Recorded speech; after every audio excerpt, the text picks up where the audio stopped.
It's time for a June wrap up. It's going to be a long one. Hi, Katie here. Welcome back to my booktube channel. So I managed to read a whopping 17 books in June. I don't know how I did it, but let's talk about the books that I read.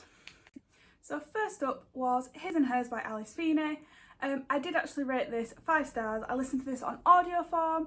I'm trying to tackle my TBR for a bit of context, but let me tell you what it's about. So 3 words to describe my wife: beautiful, ambitious, unforgiving. I only need 1 word to describe my husband: liar.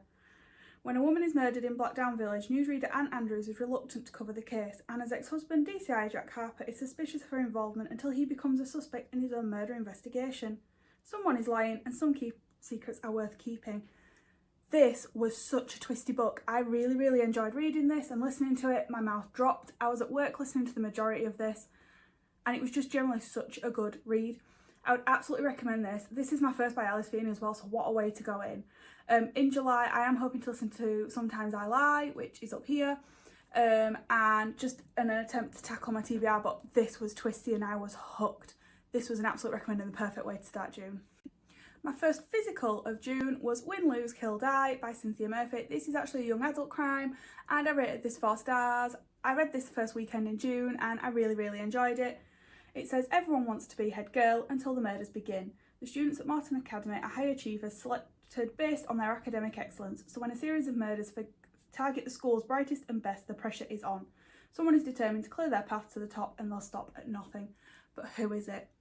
Now, if you're on my TikTok channel, or if you were on my live at the time that I finished this, you'll know my jaw hit the floor. And for a young adult, this is a very well written book. I like things to be quite gripping, to be quite, not gory, but a little bit, you know, twisty. And this definitely hit the mark for me. And like I said, 4 stars and another recommend for the month. Next up was an ARC that was given by NetGalley, and that is The Switch by Lily Sampson.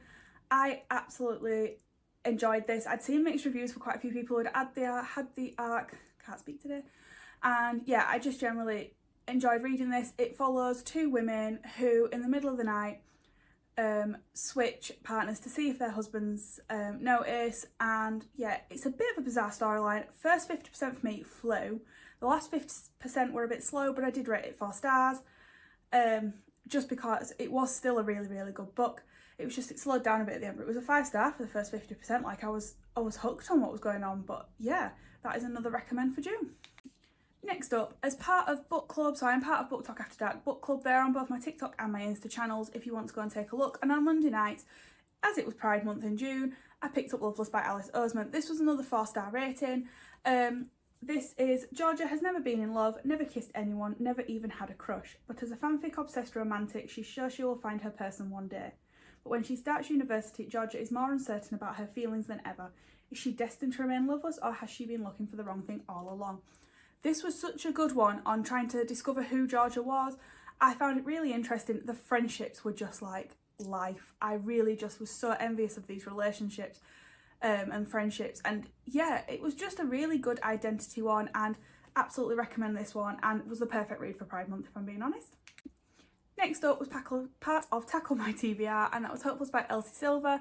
I rated this one 4 stars as well. That seems to be my quite standard rating throughout the month. This is the last in the series of the Chestnut Springs, and it follows Bo and, already out of my head who it is, but Bo Eaton in town is the town prince, a handsome military hero with a tortured past. I'm the outcast bartender, a shy girl from the wrong side of the tracks. That would be Bailey. So this just follows their relationship. It has a bit of a fake engagement vibe, fake dating, and as you know, most fake datings turn into a relationship, but I really enjoyed this. The whole series I would recommend. I read this on my Kindle just because it was on Kindle Unlimited. But yeah, the whole series for me was just absolutely gorgeous, and I'm so glad I managed to finish this, and there will be probably a ranking coming for Elsie Silver, but I might even try and tackle a few more of her books first. This next one is a bit of a anomaly in my reading, but I listened to this on audio as a self-help book, and that was Happy by Fern Cotton. This gave 4 stars, but I didn't really fully rate it in that sense, just because it was a self-help book and I find it difficult to give it a star rating. But this was really good at helping you find coping mechanisms. So I am sometimes, you know, I have had my mental health struggles, and I've worked through so much over the last few years and how to cope with my stress and etc.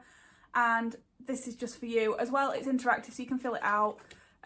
So yeah, this is sort of a quick chat about this one, just because it is a self-help, but I definitely look into it, and the audiobook was only like 4 hours long, and I listened to it while I was working, and it just made me feel so much more productive. Time to hit a bit of nostalgia now, and that is Girls Under Pressure by Jacqueline Wilson. Another 4-star read, obviously. I am doing a nostalgic read along with This Tash Reads over on TikTok, and we read this series the first Friday of every month, and I just really enjoyed reading this. It was just a blast from the past, but it's so interesting to read these as an adult. I read these as a child, can't even remember reading them, not gonna lie, but this just, yeah, it really highlights key things for me, and I found it a really, really interesting read. I never exactly liked the way I look. I suppose I was cute when I was little, but now I feel like an alien has invaded my body and blown it up out of all recognition. It doesn't help that my best friends are both drop dead gorgeous and skinny. Magda is super glamorous, and Nadine has every chance to be a real model in a glossy magazine. Next to them, who's going to look at me? Ellie the elephant. There are sketches in this book as well. It's a quick and easy read, and it's relatable. I have struggled with my weight in the past. Still am to this day, but at high school it was just a massive thing, and it was so relatable to read this. And if you want to relive your childhood, definitely give this a read. We're getting there, guys. I said it would be a long one. Next one, as part of Pride Month, and just because it became available on Libby, was I Was Born for This by Alice Oseman. Another 4-star read for me this month. This one is about discovering who they are. There is a fan of a band and a member of the band, and it is their dual point of view. For Angel, life is about one thing, the Ark, a pop rock trio of teenage boys taking the world by storm. Being part of the Ark's fandom has given her everything she loves, her friend Juliet, her dreams, her place in the world. But dreams don't always turn out the way you think, and when Angel and Jimmy, the Ark's frontmen, are unexpectedly thrust together, they find out how strange and surprising facing up to reality can be. This is a massive eye-opener for mental health, and that mental health doesn't just affect normal people, it affects celebrities. And it just, yeah, quick and easy listen, and very eye-opening, and yeah, I would definitely recommend it. And again, another sort of perfect one, because it did talk about self-discovery through this, so yeah, perfect read again for Alice Oseman. Next up was a Kindle Unlimited read, so also I read this on my Kindle, and that is The Deal by Elle Kennedy. This is the first in the Off-Campus series. I did rate this 4 stars, but I did find it a bit slow in the middle, but I did kind of like the characters in it. And yeah, it follows, like, they make a deal around if one of the hockey players can make it in the pass an exam that she's really good at, then they talk about the deal, and she tries to get back the boy. Well, it turns out the boy is not the right boy for her, and yeah. It is a quick, easy read. I probably will pick up the rest of the series at some point, but it didn't hook me enough to do that, but I did still enjoy it nonetheless. Next up was a massively anticipated release in June for me, and that is The Housemaid is Watching by Freida McFadden. The only issue I had with this is I rated it 3 stars controversially, but out of the series, this is by far my least favourite. I read this on my Kindle just because quick and easy reads have always been on my Kindle. I have been so excited. My partner went and bought me this on our anniversary because that was the release date, but it just didn't hit the mark for me. It wasn't as twisty as Freida would do. I found I didn't really understand the point to it, and I did partially guess the ending. I've never done that on a Freida book. I have read several of Freida books, and yeah, this was by far my least favourite, and I think the only one I've ever actually rated 3 stars, bar her novelette. But yeah, I mean, it's a good thriller, but for Freida, it wasn't her best work, and I think it outdid the series. That may be a controversial opinion for some, but just if you're unsure, it follows Millie again. Apart from this time, she's not the housemaid. She is married and she has kids, and she's trying to make a living as a social worker. There is a housemaid that comes into her house and is recommended by her very rich next door neighbour. A lot of things happen, but again, it took a while for it to happen. Give it a read if you're intrigued, but definitely read The Housemaid and The Housemaid's Secret first. Next up was another arc which dropped in June for me. Completely forgot I'd even requested this, and that is Her Father's Secret by Kate Wiley. I actually read the first one in the series, His Killer's Daughter, sorry, and the first one didn't hit the mark for me, but this one I did rate 4 stars. It was a lot better. It is a detective series, and it follows the detective as she goes through a few things about trying to sort out her father's past. So her father is actually a serial killer, and he's been locked up for years, but he keeps dropping bits of information to make her go back and visit because the bodies are racking up. In the meantime, she's solving cases on the side. She is a detective, but I think the backstory is more aimed at her past. but once you actually read the second book, it is a lot better, and like I said, 4-star read for me, and definitely recommend, and it released in the middle of June. So we haven't talked audio for a while. I picked this up on Spotify just because Libby didn't have any books in at the time. They were all waiting to come in. So that was If Love Had a Price by Anna Huang. I did rate this 4 stars. I have read the other 2 in the series and really enjoyed them. They were both in audio format as well. Every Heart Has a Price. She offered him £10,000 to seduce her father's gold-digging fiancé. He countered with a £15,000 and a kiss from her offer at any time he chose. Chris said no, should have said no, but she was desperate to get rid of her stepmother-to-be, and the gorgeous actor with the wicked grin was perfect for the job. So she agreed to his terms, not knowing that doing so would cost her a lot more than money and a kiss. This was such a good read, dual point of view. I hated the stepmother, but that is the point. It was such a quick and easy read for me, and yeah, I would absolutely recommend picking this one up. The whole series, it starts with, bear with me, it starts with If We Ever Meet Again. It is part of the Anna Huang If Only series. I will be picking up the last one in audio form at some point. I'm just waiting for it to become available or for my Spotify hours to renew. That being said, quick and easy reads. I don't think it's as good as the Twisted series, but if you want something that's a little bit smutty but not too much, definitely recommend this one. Another audiobook I picked up was Book Lovers. This has been sat on my shelf for so long. I was gifted it in time for Book Lovers Day, which was so appropriate. And I'd seen so many mixed reviews, I was a bit worried about picking it up, so opted for the audio form. I did actually end up giving this 4 stars. I found this so lovely.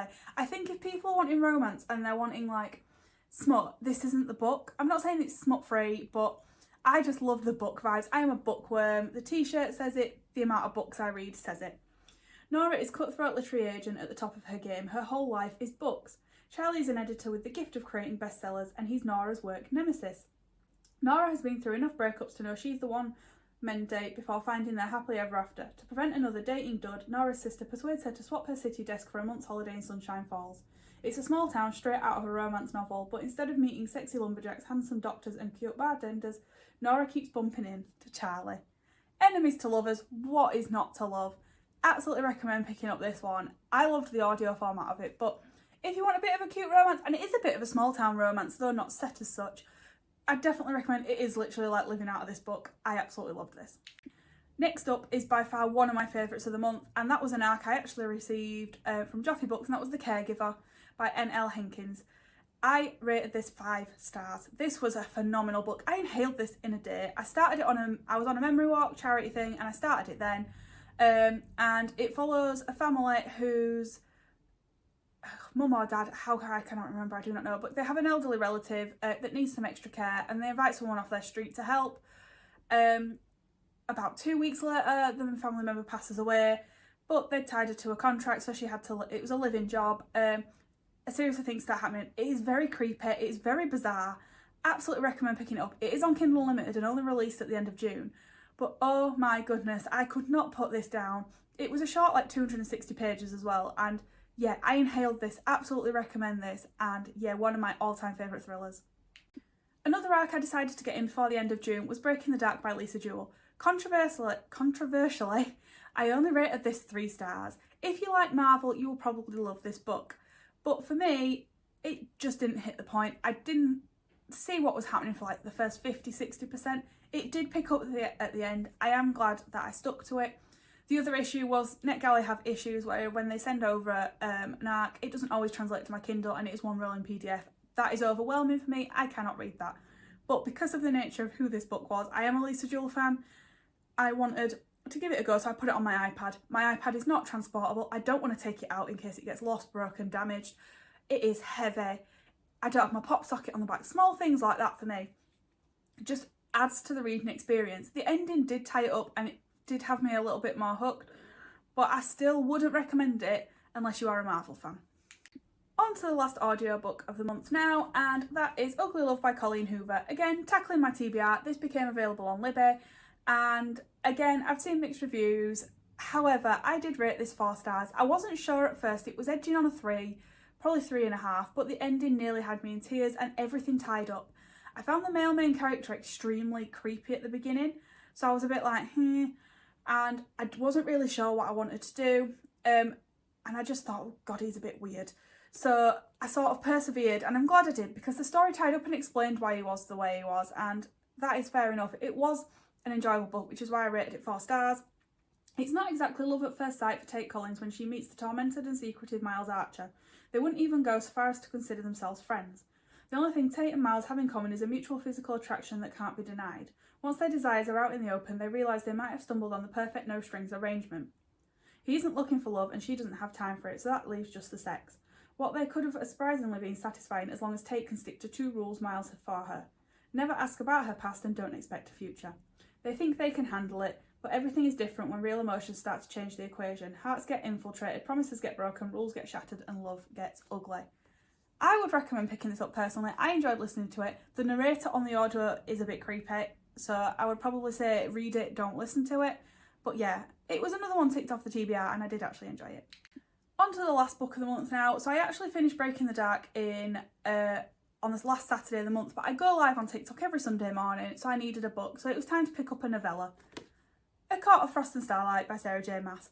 Really quick and easy read. Read most of this on live, and yeah, it was a really enjoyable book. Another 4-star read for me, and yeah, it was a nice little palate cleanser to the ACOTAR series. I do only have Silver Flames left to read, and yeah, that in itself is going to be a mammoth task for me, and I'll probably tackle in the month of August when I am not working. First winter solstice as High Lady is drawing near. With it will come a hard-earned rest from the work that she, Rysand and their friends have done to rebuild the Night Court and the vastly changed world beyond. Yet the festive atmosphere can keep shadows from looming. Even as her own heart heals, she finds that those dearest to her have wounds that go deeper than she knew, and the scars of the past will touch her court in times to come. Quick and easy. Again, controversial. People say it's not needed. I don't necessarily think it's needed to the series, but I do think it's a good palate cleanser in between the 2 books. So I would recommend it, and it's a cute little read, so yeah. So that is my wrap up for June. It was a big one. I didn't expect to read so many books. There were a few short ones in there though, a few arcs that I had to hammer out, which meant I put more time in. Receiving arcs a week before release is not ideal when you've planned out your TBR. But yeah, I'm not going to go too much into June hopefuls because I have talked a lot throughout this video, but please let me know if you read any of those books that I read in June and tell me how you found them. I'm all for opinions, and don't forget to like and subscribe for my next video.